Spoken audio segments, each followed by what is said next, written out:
So as we can see here down the pea line, the peas are just about done. We had such a late spring that we're going to get just really 1.5 harvests off of these, and then they're going to be gone. Half of them are already dying way back. But there will be some peas, probably one more picking sometime this weekend. The carrots are doing well. They're coming along well. The cabbage is another story. The cabbage moths have decimated this, and under the stress, what cabbage is trying to form is bolting. The carrots in the middle are doing great. That experiment has worked really well because they're doing well in the shade from these brassicas. The broccoli, again, with this odd spring season, we're not getting a lot of production off of it. It's wanting to flower out really fast. It was too cold and wet to get them in the ground, and then it was too hot for them to deal well. The beans, kind of the same deal. These first two teepees are dry beans. They were very late getting in the ground. Bullwinkle is being a pain. And then the green beans, we had to replant twice. So they're coming along. We'll get some late harvest off of these, but not the early and often harvesting that we're used to here. The first line of tomatoes, they're massive. That's my job today, is to work on shoring these up a little bit more. But they're just huge and full. I made a huge mistake with my tomatoes this year. I did not adequately mark them. So the ones that are determinants, I have no idea which ones they are. So we stopped pruning in order to get as much harvest as we could from these. And we'll see what we do. There's a couple new varieties in there, and I purchased all new tag system for next year. So back into the brassicas again. Same story. It wants to bolt in just a day or so. We were looking at these night before last, and they were just forming these little early heads. And this one we were talking about cutting yesterday, and today it's fully flowered. So the heat is getting these guys pretty well. The celery is struggling. Last year these were 2 or 3 times this size. Super happy I had some in a Kratky hydroponic bucket up on the deck, and I got a lot of celery off of that. So my dry celery and celery salt is done for the year, but it would sure be nice to have some edible celery off of these. On the onions, the first onions I put in, they were locally sourced at a feed store near me. Were Walla Walla Sweets, which, you know, is a Washington thing anyway. So local to us, they did not do very well, and these ones died back, so I have prepped that bed for fall already. The next set, these are all Dixondale onions, and you can see that again with our odd spring, we didn't get them in the ground till way late. It was just too wet to work the ground. And so I've got some that are finishing off in this heat, but they're very small. It's just not going to be a great garden year for us. A lot of mini failures, but we're still going to get a harvest. They look good. We'll get what we can. There's still a lot of food there. And these carrots, look at, I've never had carrots go to seed. Look at these. They're getting ready to bolt. So I'll pull those two today. On the tomatoes, we're getting our first ripe tomatoes. We ate some yesterday, and they were delicious. I have lettuce. I've never had lettuce bolt like this. As soon as it started to form a head, it's bolting. These are black turtle beans. They're loving this, working as a nice bush bean plant. At the far end, there's a couple rows because we ran out of black bean seeds where we put in some pinto beans. They were supposed to be a bush variety. They're clearly not. So they're just going to tangle into a mess, but that works okay for dry beans. Here we put a zucchini right next to our seeding area. And I just pulled one off of this. It's doing well, but we put them right next to the chair so we'd remember to pick it every day. So sorry about the little spin around there. Back on the tomatoes. These guys are looking good, but they do need a lot of support work. Another line of tomatoes here. We actually have, for 2 adult families, I live alone, and my garden partner and her husband, We have 60 tomatoes in. Last year we had 15 and didn't get enough to do all of our canning. So this year we sort of went crazy. 3 new varieties here. We have black Brandywine. That's what we ate yesterday, and I've never had them before, never seen them grow, and they were delicious. Here I'm growing a chocolate Labrador. She's the mom of the most recent litter of puppies, so she's enjoying her summer quiet time. Back here along this fence, we have some sunflowers. Looks like they're just getting ready to bloom for the first time. And then I'm not sure what this is. We'll find out soon enough. Again, I didn't mark things well enough, but we put these along the fence line so that they could grow out and through into the pasture. This one, I don't know what variety this is, but no matter how much water it gets, it always has this droopy look to it. So, and yet out on the ends, it doesn't. So only the big leaves seem to do that. But I'm not sure what this is going to be. We have a lot of different squashes in, and the problem was we kept finding them on clearance and buying more. So we have what I started plus what we found. So this has declared itself to be a melon. It had a rough start, but it's just starting to flower. We'll see how that does. Come along the back side of this tomato plant. Look at the blooms we have here. How cool is that? We have a lot of tomatoes set inside of here, but they're still blooming, still working. More sunflowers. I think most of these are chocolate cherry sunflowers. I can't wait to see what those look like. Another melon. And another sunflower. I've never grown sunflowers before. We put these along the T-posts of the garden fence so that we could secure them if they needed support. The next, we're kind of to the end of the tomatoes. So we have 3 16-foot long cattle panels with T-posts, and all of the tomatoes are on those. This next cattle panel with T-posts is our tomatillos. And then we have 3 cucumber plants along here that we're working on training up the trellis. And I was going to look and see, hello little bee, if we have any cucumbers on yet. Oh, yeah, little guys. So soon, we're not far off from having a lot of cucumbers to eat. So we'll keep training on those. There are a lot of tomatillos coming on. Last year was our first year growing tomatillos, and they were crazy productive. So we're hopeful for this year.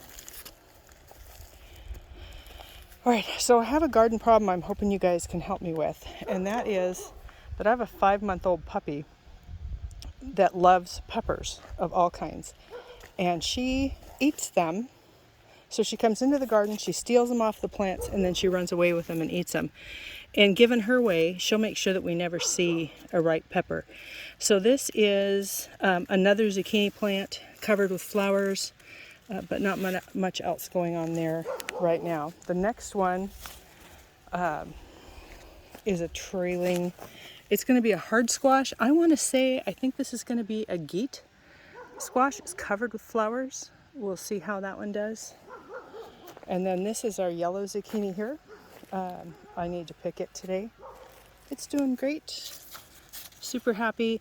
I don't like crookneck squash, so these are just a straight yellow zucchini. And then this next area, this is more squash that we put along the creek fence line with the hopes that it will just grow through and do squash down the creek. If we have to pull them up from the creek bed to harvest, we will, but they have lots of room to run there. But look at the flowers on this. Looks awesome. The next area, next squashes, again, these are not well marked. Some of these came to us as clearances from the garden centers, and I mean, we'll know what they are when it's time to pick. I'm not particular about my hard squashes. So I know that we have butternut, we have honey nut, we have geet icosamenon, and something called candy roaster. It grows similar to a geet squash with that long shape that's so easy to cut up and process. So we'll see what we get. And then there are some pumpkins that a neighbor grew from seed and donated to our garden when she had too many. This looks to be, I believe it's a cantaloupe. So we'll see how that does. And then there's 2 cantaloupes planted in here somewhere. I just don't know which or which. So we'll know when they start producing. But things are getting there. This next beans, this is the pinto beans that I was mentioning are actually growing as a runner bean. Wasn't expecting that. But I think they'll do okay because you don't pick them until they're all done. I'm going to turn around here and show you the herb bed, which is amazing. Look at the giant shadow. We'll come back here. So we planted purple coneflowers last year. They did not bloom. Matter of fact, they didn't do really anything. They overwintered, and this year this is their first flower opening here at the beginning of August. They're doing great. Exactly the same with the bee balm. Neither one of us had ever grown it before. We're letting it flower for the bees to come to, but then we'll probably cut them back when they're done flowering and overwinter them again. So the herbs on the outside of this are basil, of course, sweet chamomile for tea. I harvested this just a few days ago. A red curly leaf basil, mostly just for flowers for the bees. Oregano, which looks like I need to trim it back. Rosemary, hiding underneath the giant sage plant that we have going here. I got a chalkboard, came in the mail yesterday, and I'm going to be harvesting herbs and putting them out at the end of the road with the eggs for my neighbors to take. Our dill, it's one skinny little plant, but it's really been making a lot of delicious dill, enough for both of us, our families, to eat fresh. Yarrow, this is a salmon colored yarrow. It's just starting its second round of flowers, so it looks really nice. Cilantro bolting. I need to start some more cilantro for us, but we can harvest some of this and dry it, put some out for the neighbors. Looks like a coneflower that fell over. Basil that's starting to flower. More oregano, more basil. I have basil all through the garden. And then a lone marigold that we needed to find a place for. And a tricolor sage. She's really pretty. And it smells good. It's got that fuzzy sage feel. Oh, it smells so good. Although I just touched the cilantro. So it's cilantro sage. Oh, look at here. Yay. Banana peppers. That one's awesome. The puppy hasn't found that one yet. We'll have to get that one harvested before she finds us. And then next we have the tomatillos. They really are doing really well. They're just covered in blooms. The ones that have already set fruit are still little hollow guys, but they'll get there. They just need time. Pretty happy about those. So we're back to the pinto beans and the carrots on the end of that row. Again, carrots, stuffing them on the end of just about every row has worked really well. So these are our pepper plants. We have 30 of them in here. They're getting big. They're setting fruit. But like I said, the puppy is managing to harvest faster than we can. So not sure what we're going to do about her to keep her out. Hello, Natasha. This is a cayenne pepper, I think. So we're hoping to make a cayenne powder for winter. Natasha's down here following me around the garden. Tasha, good morning. But no other peppers. I know that we had some on, but that stinking puppy has eaten them all. This is a no-till bed that I was hoping to get turnips into. Some other things have happened and we have not been able to get this planted, so I don't know that we still have time. These are our corn beds. Looks like I need to do a little weeding here. The neighbor bags his grass and he brings it over, so we are using grass to mulch this area as a test. Down the sides, either side of the corn, we have more carrots. And then these are the pumpkins that one of our neighbors up the valley donated to us, and they look great. We'll see how they do. Those are exciting. They're, you know, like free pumpkins. What's not to love? So we'll look back down the garden from this end. We increased the size of the garden about 50% this year, and we still have more that we can go for next year. So here's the hoop house. It will be right along the garden. It'll have water access coming from the water head at the end of the garden, and it will have power coming from the chicken coop. My goal is to build a tunnel between the chicken coop and the hoop tunnel, so that in the fall and winter I can let the chickens go in there as a protected place to scratch and exercise out of the weather.